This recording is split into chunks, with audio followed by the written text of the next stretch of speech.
ఇస్రో వారు విడుదల చేసినటువంటి report Indian space situational assessment report. Indian space situational assessment report 2024కి సంబంధించి వీరు విడుదల చేయడం జరిగింది. ISRO, Indian space research organisation.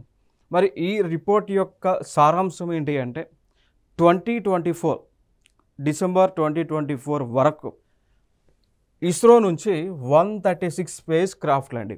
So 136 ఉపగ్రహాలను లేదా శాటిలైట్స్ను లాంచ్ చేసుకోవడం జరిగింది. ఓకేనా.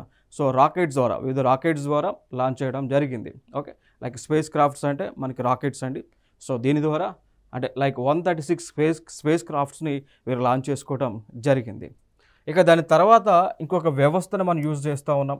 దాన్ని కొలిజన్ అవాయిడెన్స్ మాన్యువర్స్ అంటాం. So nothing but cam, collision avoidance manoeuvres. అంటే ఇక్కడ ఏం జరుగుతుంది అంటే మనము ఈ రాకెట్స్ అనేటువంటి ఏదైతే మనం ప్రయోగిస్తామో దాని ద్వారా ఏం జరుగుతుంది, ఆ రాకెట్ హెడ్స్లో శాటిలైట్స్ ఉంటాయి. ఆ శాటిలైట్లను మనం తీసుకెళ్ళి ఎక్కడ పెడతాము అంటే ఇక్కడ ఇప్పుడు భూమికి పైగా దాదాపు 400 కిలోమీటర్ల ఎత్తులో ఒక ఆర్బిట్ ఉంటుంది. సో దానినే లోయర్ అర్త్ ఆర్బిట్ అంటాం. భూమికి 400 కిలోమీటర్ల ఎత్తులో ఒక ఆర్బిట్ ఉంటుంది. సో దాన్ని లోయర్ అర్త్ ఆర్బిట్ అంటాం. సో ఈ ప్లేస్లో ఈ శాటిలైట్లను, ఈ ఉపగ్రహ అంటే లైక్ మనం ఈ రాకెట్ల ద్వారా తీసుకెళ్ళినటువంటి శాటిలైట్లు ఏవైతే ఉన్నాయో వాటిని మనము ఈ ప్లేస్లో పెడతా ఉంటాం.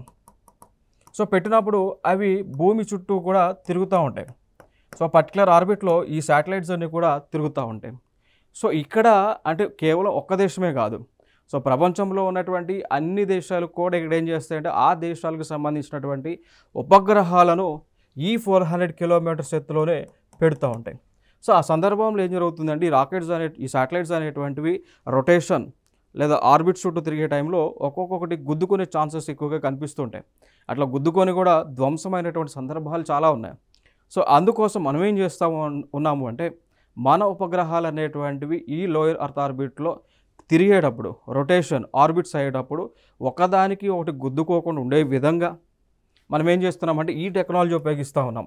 సో కొలిజన్ అవాయిడెన్స్ మాన్యువర్స్ అనేటువంటి ఒక టెక్నాలజీ ఉపయోగించి మన శాటిలైట్స్ వేరే దేశాల శాటిలైట్స్ మధ్య కొలిజన్ లేకుండా, గుద్దుకోకుండా తగు చర్యలను తీసుకొని వాటిని సురక్షితంగా మన భూమి చుట్టూ కూడా తిప్పేటువంటి కార్యక్రమం చేస్తూ ఉన్నాం. తద్వారా మనకి ఇక్కడ ఏం జరుగుతుందంటే ఇన్ఫర్మేషన్ ట్రాన్స్ఫర్ అవుతూ ఉంది.